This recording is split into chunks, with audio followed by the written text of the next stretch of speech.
Good evening and welcome to the Betty Irene Moore School of Nursing at UC Davis, the DNP-Nurse Anesthesia degree program information session. My name is Catherine Leva. I am a part of the admissions team here at the School of Nursing. Again, thank you for taking time out of your busy schedules to learn more about who we are at the School of Nursing, but more specifically about our DNP-NA program. For the next hour, we're going to highlight again what it's like to be a part of our school, our program. We have some amazing faculty joining us here today. All right, so who we have today talking about our program and even the School of Nursing is Dr. Brian Toon and Dr. Terrence Burrows. I will let them introduce themselves in just a minute. But I also have my colleague Amanda Yee here with me today, who will be talking about all things admissions when it comes to this specific program. And as I said, we will have Q&A at the end. And a little bit right there. All right, so I will hand it off to Dr. Toon and Dr. Burrows to introduce yourselves and take it away in talking about our program. Good evening, everyone. My name is Dr. Brian Toon. I'm the chair of the admissions committee for the Betty Irene School of Nursing, Nurse Anesthesia program. I'm super excited to have everybody here. I have been a CRNA for 20 years. I've been in education for the greater part of 16, and super excited to be part of the UC Davis Nurse Anesthesia program. The things that we'll tell you about the resources that we have, the program that we built, I think it will be extremely exciting to you. And we want to save time to answer all of those questions. As we know, this is very anxiety inducing as you start to walk down this path of applying and moving your life and your career towards nurse anesthesia. So I'll let my colleague Terrence also talk. Good evening, everyone. Thank you for coming. Greatly appreciate it. I have CRNA also 20 years. I graduated same year as Dr. Chun, and we have worked together for the best part of 2 decades in different different systems. Uh, I This is 10 years in education. I've been a program director at another program, assistant director at another program, and now assistant director here. I've served 22 years in the Army Reserve from a rank of colonel. And so I've had a lot of experience over a lot of different places and look forward to sharing it all with you guys. And I want to hand you back now to Dr. Toon. So we will really take the opportunity to not read you slides. Rather, we want to tell you about our school, about our program, what we're doing. But we build the program and everything that we do off of a mission and vision, and we believe in those because those are the driving force of it. And so here at the Betty Irene School of Nursing, the vision is really optimal health and healthcare equity for all. And you'll see as you work through our website and you see the language that we use throughout the program, we're very, very dedicated to that greater context of healthcare and then creating equality for both our learners and out in the profession and in practice as well for the patients. The mission that we follow closely is we're all about transformative research, and especially in a DNP program, those just very, very closely align because we're doing transformational research in this doctoral level program that extends out past the point of graduation. We're all about educating health professionals and researchers, and we care about system change. So it's part of the curriculum, it's part of what we teach throughout the DNP, and it's integrated within our model, as is policy. Healthcare is driven by money, business, and policy. And so it's very important to us that in the core of our program, those things are influenced, and you learn a lot about that. And then obviously about advancing health in multiple settings. As Dr. Burrows is going to tell you in a couple slides, our program is very focused on giving a very well-rounded experience so that when you graduate and you walk out, you have the choice of deciding where you want to go. If you want to be in a independent, full scope of practice facility versus a team model, It doesn't matter, and those choices will be up to you. But we give you that opportunity because we care about advancing health in multiple settings. And so we put you in rural settings, we put you in big urban settings, we put you in private practice settings, we put you in academic settings, so that you have all of those learning modalities. So the advantage that we have is that here at the UC Davis program, we're the first DNP nurse anesthesia program in the entire UC system. So it's amazing. We have all of these resources. Plus, let's be honest, at the end of the day, when you walk across that stage, you have a UC doctoral degree. And that's something to be really excited about. And it carries prestige. So obviously UC Davis is one of 5 UC campuses. And as I mentioned, we have rotation opportunities throughout the UC Davis health system, as well as our other UC campuses. And Dr. Burrows will tell you a little more about that. Next slide.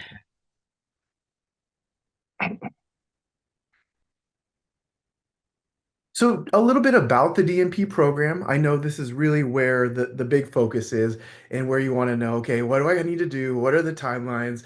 And how do I make myself the most successful here? So our applications opened up last month, August 7th, and it goes all the way till, remind me one more time, Catherine, what the deadline is? November 1st. November 1st. So right after Halloween, so make sure that your applications are in before midnight on Trick or Treat. The program is accredited by the Council on Accreditation, and we are a 3-year, 36-month DNP, Doctor of Nursing Practice, foci and anesthesia program. We observe a hybrid model. So what that means is that our courses are online using both asynchronous and synchronous, but we also have on-campus time as well. And so those on-campus times come in very specific points within the program, and they're very focused on the high fidelity simulation centers. And so there's many, many hours that is utilized in high fidelity simulation so that you're able to take that course content that you're learning online and bring that into the simulation center. Now, I want to be very clear and say that our courses are brought to life. We have a dynamic team of education professionals. These courses are not reading PowerPoints. So these are 100% brought to life where you're engaged during the synchronous times, you're engaged with the faculty, there's open classroom times. We just understand that not every single course needs to be in a brick and mortar classroom, and that you have the ability to learn from your home spot and be fully engaged in this curriculum. It works, and there's lots of evidence behind it that it works as well. Now, the clinical phase of the program starts in year 2 and 3, and those are progressive. So in year 2, it starts at 3 days per week and advances to 4 days. And then in year 3, it's 4 and 5 days. So it's a very heavy clinical curriculum, and Dr. Burrows will talk about that coming in the next few slides. We kind of look at it as a front-loaded-ish program. So I'm going to watch my words with that. So we front load a lot of the principles of anesthesia up front, but not all of it. So that when you're in years 2 and 3, there is still didactic coursework, but we've covered really the meat and potatoes of the science and practice of anesthesia in that first year, so that when you go out in year 2 and 3, it's not all new. And so it is our belief that front loading the program, giving you this didactic knowledge is beneficial to you because it decreases anxiety. So that if you're walking into the operating room your first day of year 2 and you're going to do a lap chole, you've already learned about how to do a lap chole. You've done it in the simulation center, and now you have that knowledge and you can just walk in and do it with your preceptor by your side. And so that's really our philosophy of why we built the curriculum we did with this pseudo front load model, followed by the 2 years of clinical that follow behind it.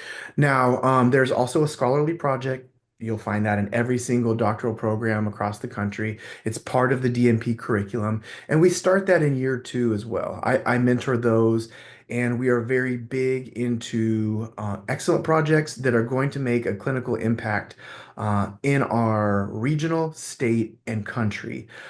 So we put a lot of effort into those, and we give you time during years 2 and 3 to be working on that as well. And then finally, there is orientation to the program. So if accepted, we do an on-site orientation, online components as well, to really get you here, ready to learn, and fully aware of what you're getting yourself into. And next slide there. So you can see, I'll walk you through the curriculum here. I know that you all have this on your screen and you can see exactly what's going on here. The courses in blue are the anesthesia specific courses. So in the summer, when we start our very first summer quarter, it's a little bit lighter. And we do that purposely because we have students that are coming in that have not been in academics for 10 or more years. And so we want them to have that 12 weeks of just kind of getting themselves back into the hang of using Canvas, using online technology, using their camera, just really engaging in the academics. So you see what we've got here in that first summer. Then in the second quarter, we start with the meat and potatoes. And you obviously have your anatomy, physiology, your advanced pharm, professional aspects. And then these other courses that are peppered in here are part of the DNP core. And so when we talk about things like quality, policy, professional practice, those kind of things, those are all part of the DNP core. But as we march through these next couple of slides, you'll see that the first year is very anesthesia content heavy. So quarters 2, 3, and 4 are quite heavy with the meat there. And we can go to year 2 curriculum. And then the summer of the second year, right before you go out to clinical. So we get you through 3 principles of anesthesia, a couple rounds of advanced simulation, assessment, and then acute and chronic pain management. And then you'll start your clinical in the fall of year 2. And you see that that's listed as clinical A here. And so note that there are courses that are going on during year 2 and year 3.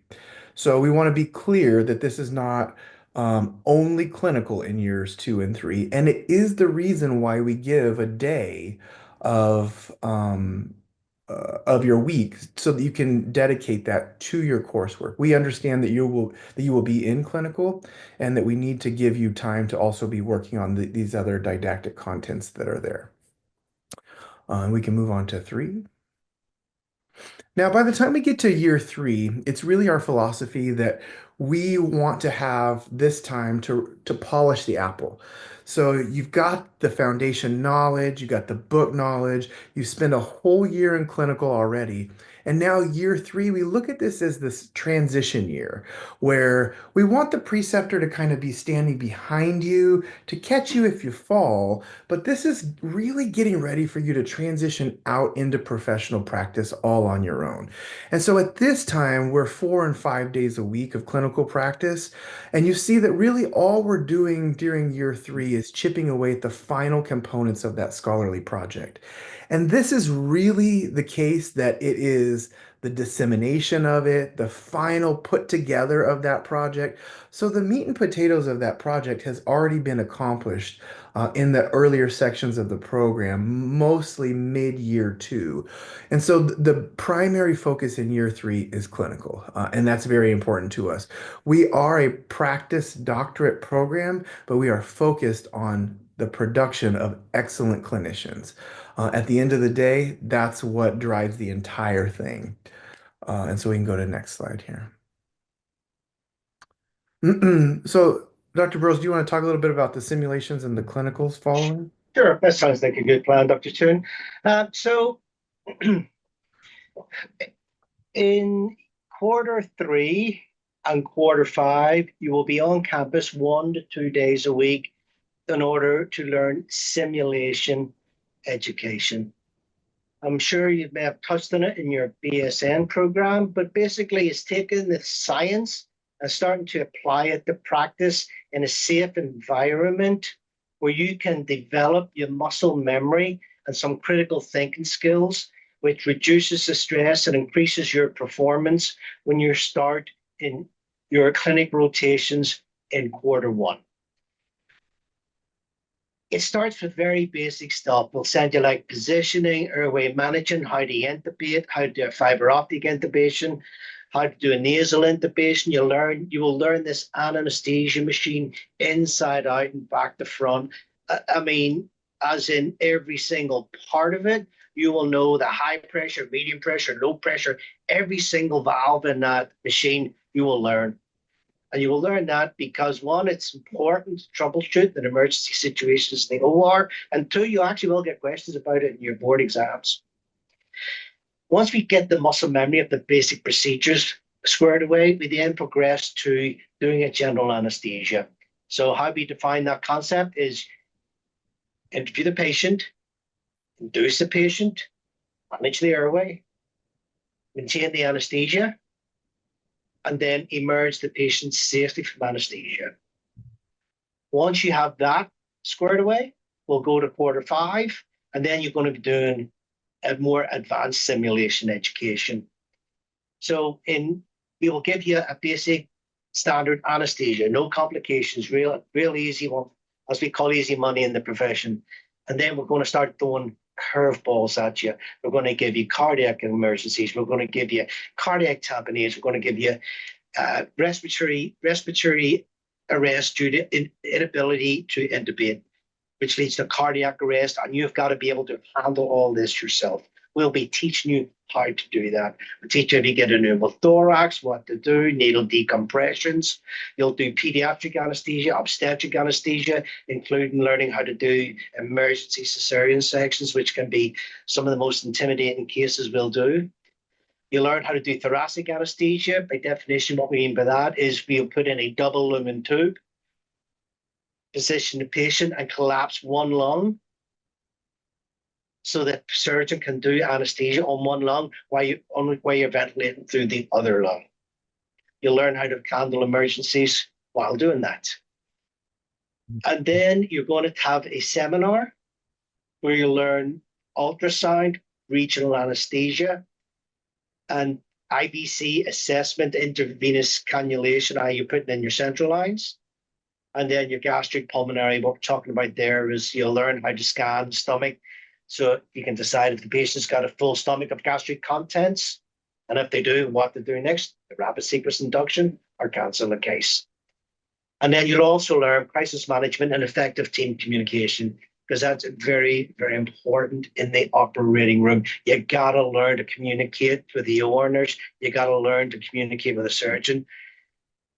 It's very easy if you're in, say, in the code team, and you go to a code and you come in and you're saving the day. The code team's here. It's a little different in anesthesia. If you should have had a massive you should have had blood products in that room. You should have had 2 large bore IVs, and you should have had an A line, and you don't have that. You forget to do some of this. Then all of a sudden, the emergency is of your making. It's a little different scenario, and it's a lot more stress inducing. So we'll be educating you, showing you the most current evidence to enable you to make decisions in order to prepare the OR appropriately for each case. You learn this in the sim lab, so when you go to clinicals, you'll hit the ground running. I'll go ahead and go to the next slide. All right, so what makes us different? I will challenge you to go to the website of a lot of programs, any program in the country, and look at their syllabus and look at their subjects. They may have slightly different names for the subjects, but exactly the same. And I know they're the same because the Council of Accreditation for nurse anesthesia programs tell us what we have to teach. And we get a big list, and that's what the board exams, your board certification exam set by the M by CRNA, you got to pass that after you graduate in order to become a certified registered nurse anesthetist. Everyone's in conjunction here, so we all teach the same thing. What makes us different? What makes us different is the faculty. As Dr. Chun alluded to earlier, you've got a couple of practice models in the nurse anesthesia world. You've got team model, also known as supervised, medically directed, and you got independent practice. Now, Dr. Sararak, the program director, Dr. Chun and I all come from big independent practice background. I've also myself worked in 2 of the UCs. I've worked at UCSD, and UCSF clinically, and now UC Davis as academia. We will train you to work in the environment you prefer to work in. You'll be educated to do it all. And that makes a huge difference because there's other programs out there. Maybe the faculty have never worked independently. They're in parts of the country where they don't have that option. And they won't really buy into the independent practice, or may not buy into the independent practice model. I've seen it. And so they are going to tell you, train you as they practice and have been trained themselves. So coming to us you're going to have that advantage of other programs, that I will say. And it's the experience in this program, and I'm sure Dr. Tim will back this up. We've both been in education a long time. I've never seen so much highly qualified and experienced faculty in one program. So be that as may, we'll go into what you need in order to graduate. You're going to need a minimum of 2,000 clinical hours. You'll probably double that. A minimum of 700. And you need your DNP scholarly project. I'm just going to focus on the clinical. That's a minimum. You're paying for this. The more cases you get during your clinical residency, the better a provider you're going to be, and the more employable you're going to be. And more importantly, the more comfortable you're going to be when you're out there starting as a provider, because that's quite nerve-wracking in itself. So the expectation from us is we give you quality rotations where you learn work independently, you learn regional anesthesia, you get your spinals, epidurals, and then all your specialty cases, cardiac, regional, pediatrics, obstetrics. Our expectations for you is to take your education by the horns, do the maximum, not the minimum. Stay late, get those cases. A work-life balance in anesthesia schools means mostly anesthesia school, but save a little bit for your personal life and family, not 50-50. Sometimes, how the Council Accreditation defines a reasonable work commitment is 64 hours a week, averaged over 4 weeks. Now, it's unlikely you're going to do that every week, but I would say 50 to 55 will be a reasonable expectation most weeks. You will be prepared to sit for the national certification exam. Normally, if programs which are more established, they can tell you the pass rate. We only just admitted our first class, but we don't have any pass rates to share with you. But what we do to prepare you for that is exegol didactic education in the front half. When you're doing your clinical rotations, I'll be in charge of all of that. I will be assigning you workbooks, which basically revises the entire syllabus you went throughout your entire clinical rotation, so you'll be ready to sit that board exam when you graduate. Well, we normally recommend 4 weeks of studying after you graduate, then sit the exam. We'll also be doing a couple of C exams, self-evaluation exams, and we use that. That's from the NCE. Sorry, that's from the NBCRNA, the same institution that writes the C exam, the NCE exam. They also write the C exam. You take that a couple of times during the program. It allows us to look individually at every topic level, every topic, every subject, and identify your strengths and weaknesses and help you work in that accordingly. As Dr. Tune alluded to earlier, we want you to leaders in healthcare. That's about your doctorate's all about. Become a leader. Take that research and translate it into practice, to improve outcomes. And then, of course, with the UC system, which I've been affiliated with for many years, addressing the health disparities in the profession and the community is something we adhere to and really encourage. Next slide, please. As I just went over most of this earlier, dedicate to your studies. So what's the best way to pass your boards? What's the best way to become a great provider? You walk in that day, you hit the books, and you don't stop for 3 years. That's it. There is little seminars and weekends you can go to help you revise the content, but that's all it is, revision. If you do not know the knowledge when you get to the end of 3 years, one, it's highly unlikely you're going to be able to pass the exams as you go, but two, you're not going to learn it all over a weekend or over a few months. So as soon as you come into the program, hit the books, study hard, seek out learning opportunities, seek out those extra clinical hours, seek out those extra clinical cases. You're paying for this, get the most for your money. And to add to that, what Dr. Burrows is saying, this is not a no-name program. This is not some small no-name. This is a UC Davis program. So we have it built in, structured to really make it hard for you to not succeed. You would literally just have to not do anything because it's built so well to assure your success in that.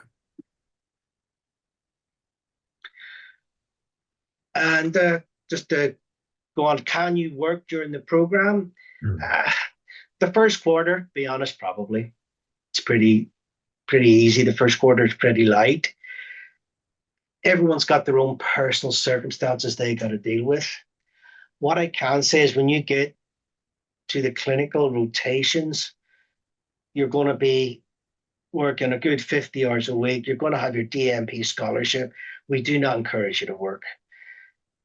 Once you graduate, you're going to Mm. make a very good salary and you'll be able to pay back loans. So it's an individual decision, but we discourage it just for that reason. If you got that extra time, go spend it with your family. Go spend it with your kids. Go to the gym. It's a very rigorous program, and don't do anything that's going to make it harder than what it is. And say you're going to make a lot of money once you graduate, you'll pay off the loans pretty easy. And as career prospects are bright, there's demand everywhere. Salaries are going up and up. So get in there, dedicate your time to your studies, dedicate your time to at your clinical cases and clinical rotations, and you're going to have a very rewarding and exciting career. And the vast majority, if not 100, as Dr. Chun said, 100% of you are going to pass. I mean, it's rare that someone goes through the entire program and doesn't pass. I think I've seen it once, but someone didn't pass the boards after graduating. It was kind of a self-inflicted win there. But as Dr. Chun pointed out, we're set up where you're going to have exams every quarter. So if you're not up to scratch and you're not doing anything, the exams will point you in the right direction. And next slide. So actually, before we get into admissions, I'm going to go back one slide. Dr. Burrows and Dr. Toon, do you want to tell our audience a little bit more about how clinical rotations work? Sure. So with the clinical rotations, you'll start with 3 days a week in quarter six, and then you go up to 4 days a week for the rest of the program, sometimes five, just depending on your workload at the time. We have the vast majority of our sites are in California. We have, at the moment, we've got UCI, University of California, Irvine. We got University of California, LA, and University of California, Davis. We are affiliated with San Diego and San Francisco, but we're working on the paperwork for that. We also have Stanford, who are very involved in the program. It's going to be another excellent clinical site. We have multiple sites within the Central Valley. California Central Valley, we get a lot of independent practice, CRNA work options. So we're affiliated with quite a few institutions, both urban and rural there. We've also got a clinical site in Texas. We're working on a second in Texas, and some in Arizona we're working on. Now, hopefully we'll be able to keep most of you in California most of the time, but they're guaranteed you're going to have to go out of state for probably one rotation at the moment in order to get your specialties. Now, when you look at your clinical rotations, is that, oh, I have to do this or I have to do this? This is what we think will get you the best education. If you're restricted to one state and you've got multiple programs competing, it can be hard to get quality clinical sites. If we've got the option of going a quarter in Arizona or a quarter in Texas or both, we can really increase the amount of clinical sites and the quality of the clinical education. And that's what it's all about, the quality of the clinical education. Most of your rotations will be for one quarter, that's 11 weeks, occasionally 2 quarters. And then depending on specialties, maybe a little shorter for any pediatrics, etc. But that's still a work in progress. Thank you. Dr. Toon, anything to add before I move on to admissions? No, I think that it's just important when students are looking at programs that they do consider what those clinical trainings will be. Like Dr. Burrows said, we all teach the same book knowledge content we're required to, but where and what your clinical training is really what makes a program very different. And by us giving the full diversity, the full context of anesthesia care delivery from some of the most critical cases that you'll do to outpatient surgery. And we're very committed to those kind of things and those experiences for the student. Again, the primary clinical sites being in California, but we have the benefit of those supplemental rotations outside of the state of California, which is a strength more than a hindrance. Thank you. All right, we're going to switch gears a little bit, and I'm actually going to hand it off to my colleague Amanda Yee. But thank you, Dr. Burrows. Thank you, Dr. Toon. I know you will be continuing to talk more about admissions and even answer some questions at the end. But Amanda, I will hand it off to you to talk about requirements and timelines. Great. Thank you so much. Okay, let's talk about admissions. I guess I should introduce myself first. My name is Amanda Yee. I am one of the admissions coordinators here at the Betty Irene Moore School of Nursing, primarily supporting the CRNA program. So for all of you that are applying this cycle, in the next couple months, you may be seeing emails that come from me, confirmation emails or emails about interviews and such. So I'm really excited to talk about admissions and kind of give you kind of an overview of our requirements here. Just a reminder that all of these requirements are listed on our website. We have some really good resources. We have a whole admissions page, a page dedicated to financial aid resources, FAQs when it comes to admissions and the program. So after I'm done with the next couple of slides, I will go ahead and add that to the chat so all of you can review that later on. With the admission slides comes a lot of questions, a lot of very specific questions that may be relevant, only to you and your file. So if that's the case and we don't get to your questions today, please don't hesitate to email us. It may take us a couple of days, but someone from our admissions team will get back to you and can advise you further. So I will also put that email address in the chat in just a little bit. But talking about admissions, we're going to start off with the requirements. So the requirements are listed on the screen, but I do want to take some time to talk about a couple of them. A BSN or MSN is going to be required for this program. You are eligible also with an associate's degree in nursing plus, bachelor's degree in a different field. If that is the case for you, we do have prerequisites that you'll be required to complete, and those prerequisites are listed online. For those of you that have a BSN or MSN from a regionally accredited university, those prerequisites are completely waived. We will be talking about the experience component in the next slide, so I'll just gloss over that. There is a minimum cumulative bachelor's degree GPA of 3.0. So to calculate this, we'll actually check the overall GPA listed on your bachelor's degree granting institution transcript. So whatever is at the end that says cumulative or overall GPA on your graduation transcript, that's what we'll use for that requirement. So that is a University of California Office of the President requirement for all UC grad programs. That's why that's part of our admissions requirements here. Just to add, that's not the only GPA or academic review that our faculty and admissions committee do. There are a number of holistic ways that our faculty will review your academic history besides just the cumulative bachelor's degree GPA. Going down a little bit further, there is going to be a virtual interview. We will talk about that in a couple of slides. And finally, one new requirement for this year, or for this admission cycle, is shadowing.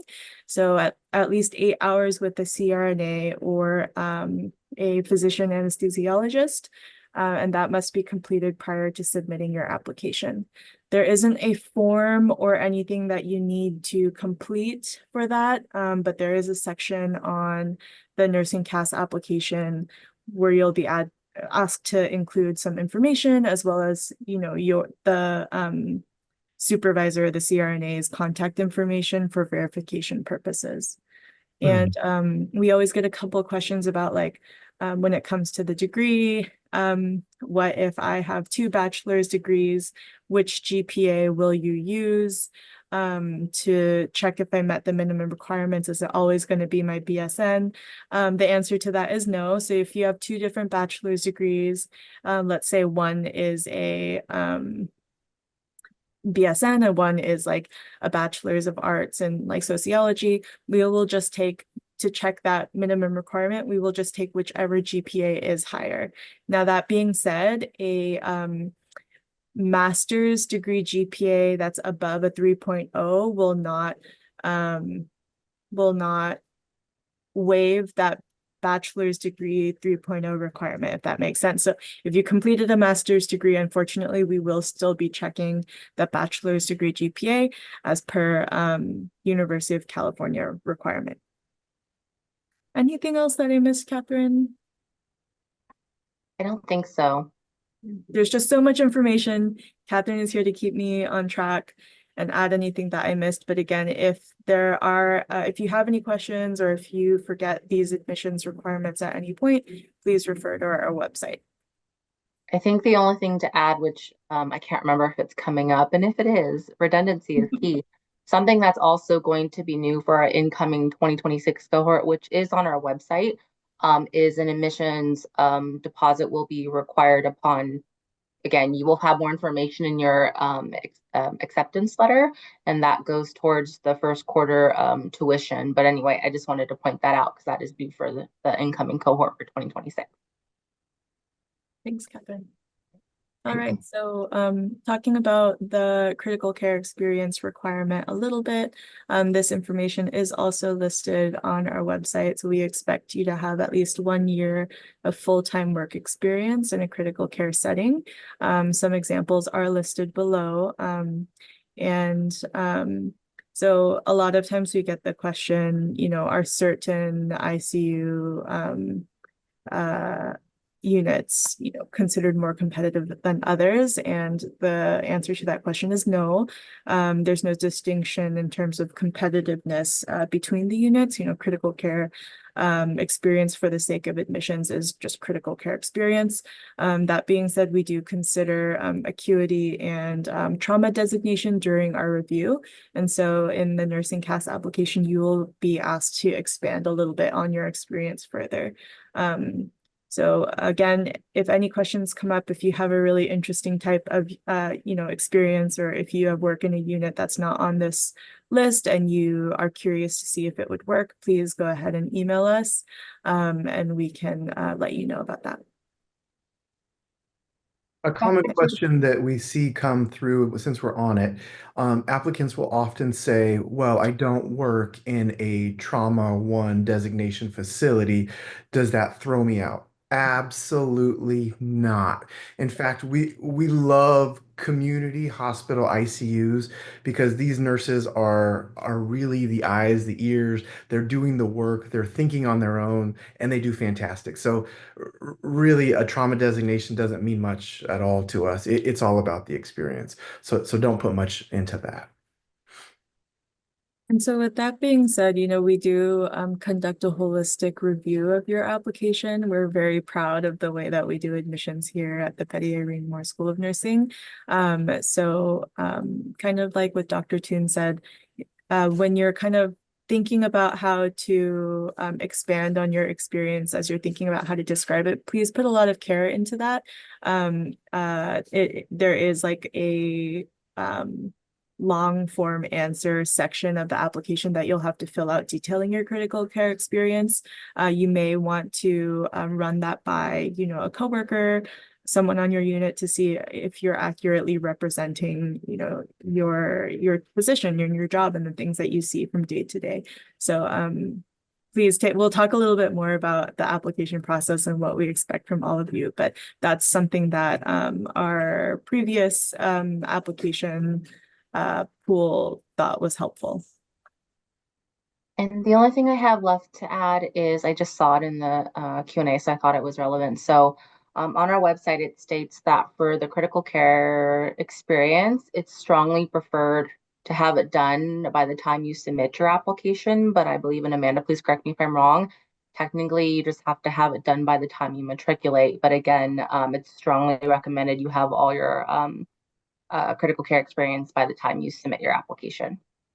Yes, and we'll kind of look at some, I think in the next slide, inaugural cohort demographics. So we can, you'll see that in our first cohort, at least, oh, thank you, Catherine. In our first cohort, at least the average years of critical care experience was 5 years. So that means the entire, you know, first cohort, none of them had in progress experience. That is something that we're looking at during the initial review to help yourself stand out. You may want to have a strong foundation with that critical care work. So to preface this slide, a lot of the numbers here are surprising, I think, to a lot of applicants. Yes, it is a very competitive, not just program, but I think profession just in general to get into right now. So, you know, as more schools open up and gain accreditation in the future, as our program has been out for a little bit longer, we probably will see these demographics shift a little bit. These are the demographics and numbers just for our first cohort. And yeah, I'll take a little bit of time to let everyone read this, but in general, if anyone is familiar with the nursing CAS kind of application, it does allow you to fill out one kind of standard app and then check off all the schools that you want to send it to. So a lot of applicants do end up submitting to a lot of different programs if they have the funds to do so, without really looking at, you know, the mission and vision of that particular school, the prerequisites or the minimum requirements admissions for that particular school. So that being said, we do get a large influx of applications, but that doesn't necessarily mean that, you know, all 400 of them are going to be competitive applications. And I think that's such an important point that Amanda made. All 122 of you are looking at this thinking, oh my God, there's no way in hell I'm ever going to be able to make it into this program. But let me tell you, from 16 plus years of doing admissions, it's not the case. These numbers can look staggering, but in this process, people will select a whole bunch of schools and may never even complete the entire process here. So it makes it look much more complicated than it actually is. This is achievable, so don't be discouraged at all. There's a lot of other variables that are here, and just because the application was submitted, that doesn't mean that they're the most viable applicant either. All right, we'll move on to the next slide, please, Catherine. Thank you. Okay, great. So now we're at our how to apply slide. Again, this information is on our website in a really nice infographic. It looks much nicer on the website than it does on this slide, actually. I'm sorry about that. I should put it on. But right now the applications are open in Nursing CAS. For those of you that are unfamiliar with Nursing CAS, it's kind of like the undergraduate UC application, or like the common application for undergraduate applicants. So again, you fill out one main application and then check all the schools that you're interested in submitting that to. And then depending on which schools you submit, there may be supplemental questions that come up for them.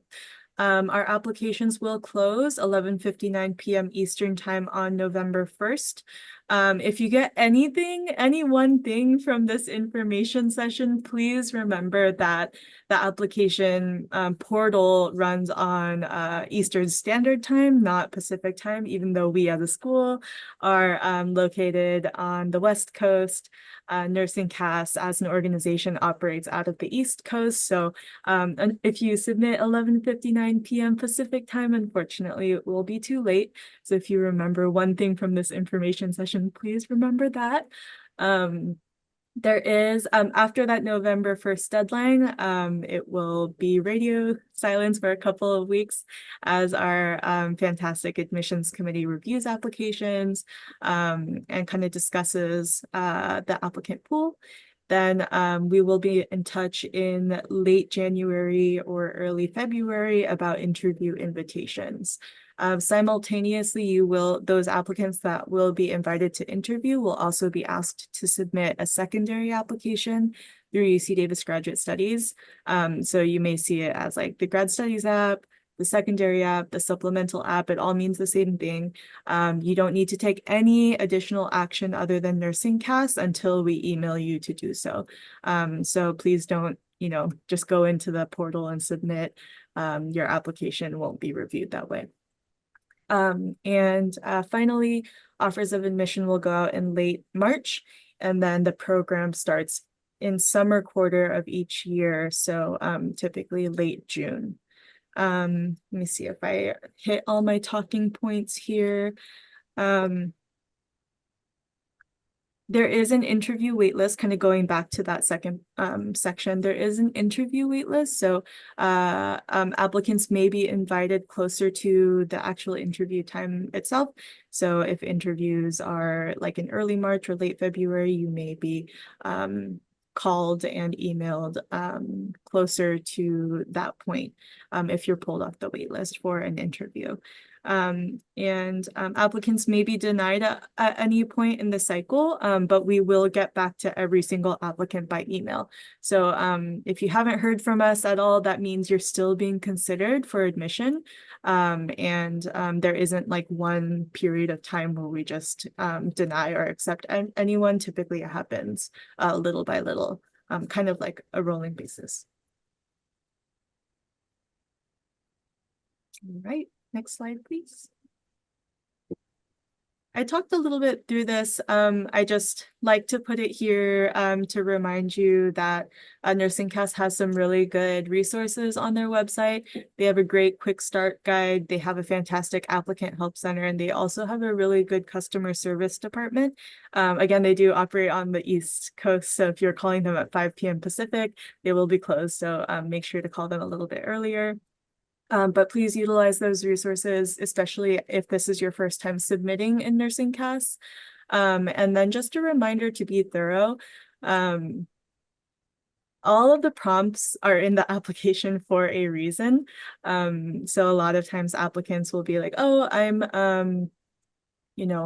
uploading my resume, so I won't include anything in the experience section, or like I'm writing this blurb about my current critical care experience, so that means they don't have to write anything or include anything about my previous experiences. Or also I don't have time and I don't think that they'll check my hours for critical care, so I'm not going to put any supervisor contact information. All of the prompts are there for a reason. If you get stuck on one and aren't sure how to proceed, please email us to ask rather than just like leaving it blank and assuming that we won't care. What's on the application, we're asking for a reason. When it comes to supervisor information, please list a email address that is like a business or a clinical email address. So it should be like, for me, it would be like at ucdavis.edu. We prefer to see that rather than like Gmail or listing like a cell phone number. Amanda, I have something that is applicable since we're on the topic of Nursing Cast. Someone asked about if they're reapplying and talking about material that they used in their last application. I think if I'm reading this right, what transfers over and what needs to be resubmitted. Can you spend a minute on that? Yeah, it depends on the application. I believe our essay questions change a little bit, will change from year to year. So you won't be able to just like recycle those. I do think you're able to recycle or resubmit your transcripts. Make sure you call Nursing Cast first to verify that. But I know for a fact that letters of recommendation can't be automatically reinstated for the new cycle. So you will have to have your recommenders resubmit those. If they are the same recommendations as last year and you're confident that that recommender wrote you a good letter, then that's totally fine. You don't have to get a brand new written one. But transcripts can be sent over, some of that like demographic information, like name, date of birth, race, ethnicity, things like that can be transferred over to a new year. But that's pretty much it. Thank you. Okay. So before we go into questions, I know we have a little bit of time, and I actually have some questions for Dr. Toon and Dr. Burrows as well. But Amanda, please insert into the chat some helpful links. I had some questions about international requirements for those who have taken academic coursework outside the United States. If you can put in our financial support link as well. I think there will, oh, and then our FAQ for DNP-NA. So for those of you who had questions about like, what are we looking for with recommenders and essays and things like that, that link will definitely help be your guide. And if I'm missing anything, Amanda, please feel free to put it in. Oh, and most importantly, our email. So it is on the screen, but Amanda, if you can put our email in the chat, that would be great. So if we're not able to get to your question, as Amanda said in the beginning of the admissions portion, please email us. We will get back to you and we will answer your question accordingly. But going into some Q&A, I did see some of this in the Q&A. So Dr. Toon and Dr. Burrows and even Amanda, for those who are reapplying, what advice would you have for those who are, again, going the second time around for this program? I would say very clearly articulate in your mission statement and throughout the application what you've done to change, what you've done to improve. Let us know exactly what's different. And that mission statement is important. We read it. It's not something that we just kind of throw out, and we take that at great value. If you did not have the CCRN, make sure you have the CCRN. That adds points that are substantial there. And remember, now you're coming in with one more year of experience, and that also counts as well. We want to see that you're engaged in other things, so leadership, volunteer, service. We want good human beings in our program. And so we gauge that as well. And so those would be my tips coming from me. And just because you didn't get in doesn't necessarily mean you're bad. I mean, it just may have been a really highly competitive year.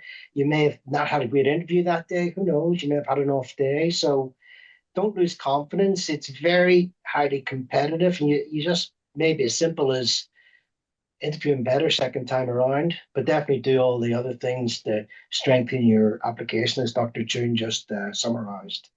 But don't lose faith. Keep at it. Amanda, anything to add? I was gonna echo the just like on a more technical a couple technical things, definitely adds the certifications, and just in general things that you think like may not be applicable for this program if it's related to healthcare, you know, volunteering, research experience, especially as they relate to your own personal mission and vision, and you know how that relates again to our schools. That is really helpful for us to see. So a lot of times applicants during the interview will bring something up, and then faculty will be like, oh, I didn't see that on your application, and they said, well, I wasn't sure if it was relevant to this program. Please put it. And again, please rely on us, especially as you're filling out the application. If you have any questions about like, where does this particular experience go, or what should I do if my faculty doesn't have, or not my faculty, my recommender doesn't have like a letterhead? What should I do in that case? Please go ahead and email us and we can advise you. Thank you. Let's switch gears and talk about some critical care experience. I think we went over this, but I know I got this in the Q&A a little bit. We talked about how it's recommended to have it done by the application, but definitely needed by matriculation. Amanda, and even to Dr. Burrows and Dr. Toon, is there a minimum, like, is there an expiration date to critical care experience? For our admissions process, there is no expiration date for critical care experience. Obviously, if it's been a couple years since you have been in like an ICU setting, it would be more competitive for you to have something more recent. Most, I think, if not all of our current cohort students, as they were applying, they didn't have like a gap kind of in their ICU experience. But that being said, it doesn't necessarily expire, as we're talking about like minimum requirements. Just always bear in mind, I mean, when you're being interviewed, you're being compared to your peers. So if someone's got 5 years in a row, and they're still in ICU, and you've got 5 years and you've been doing EPIC for 3 years, I mean, that's going to factor into the decision-making processes on our part, you know. So just always have to bear in mind that you're competing against your peers, so be as competitive as you can. That kind of goes into one question we received. How is nursing leadership experience in the ICU weighted compared to full-time active clinical experience? You'd have to define what that nursing leadership is. So if you're sitting at an executive level seat, you're not at the bedside and you're not titrating vasoactive drips and managing a ventilator. If you are a clinical resource ICU specialist of some sort, that would work. But even most middle management leadership positions tend to find themselves too far removed from the bedside. And what we need is expert clinicians that are current, that we can start from day one and just go straight up. So again, like what Dr. Burrows says, you're competing against an applicant pool and your peers. So the best response is it's not the most favorable. If you have leadership experience, wonderful, amazing. But I'd probably make sure that your current ICU is current. Thank you for that. All right, we're at time, and we'll spend a few more minutes on questions. We actually had a question about the scholarly project. Is the DNP scholarly project done individually or as a group, and what faculty support is offered for this project? Projects are individual, and faculty support, it is the case that every student is paired with a mentor. So you will have both a committee chair and you will have a committee, plus you have a faculty mentor that helps guide this, plus you have me. And so we think very highly of the DNP projects, and we are very committed to the projects that come out of the UC Davis Nurse Anesthesia program to be top tier. We are not interested in low-level projects. Thank you. And again, so Dr. Toon and Dr. Burrows, because we are a little bit over time, I saw this come in, but I would love for everyone here and even on the recording to hear, what is your favorite thing about the program, the DNP-NA program we have here at the School of Nursing at Davis? So I will tell you, having worked in 3 nurse anesthesia programs, program director, full professor, tenured professor at other universities, the amount of resources at the UC Davis Nurse Anesthesia program is ridiculous. It's just so amazing and so many opportunities for our students. I could not be more excited to be part of this program and to pass that on to our students. I'll just second everything Dr. Toon just said. We've worked together in many of the programs previously, and I really like the fact that you've got such a belief in the practicing to the full scope of your practice in any environment within this program. That's huge because that really makes a difference. Even before you get the clinical, you have that in your head from the start. That's gonna guide your beliefs and philosophies for the rest of your career, and it's going to guide how good you're going to be. It's going to guide the kind of jobs you're going to be able to do. And as Dr. June pointed out, resources are. I mean, even when you go to the UC hospitals clinically, like I have for 7 years, and you compare them to other hospitals, the amount of money and resources is unbelievable and just passes on to the university. Thank you. Throughout the Speaking, country, there are small programs with small names, and then there are also big programs with big names. We're a big program with big name, and that reputation means something. And so I think when you're making your selection, think about that because it really does mean something.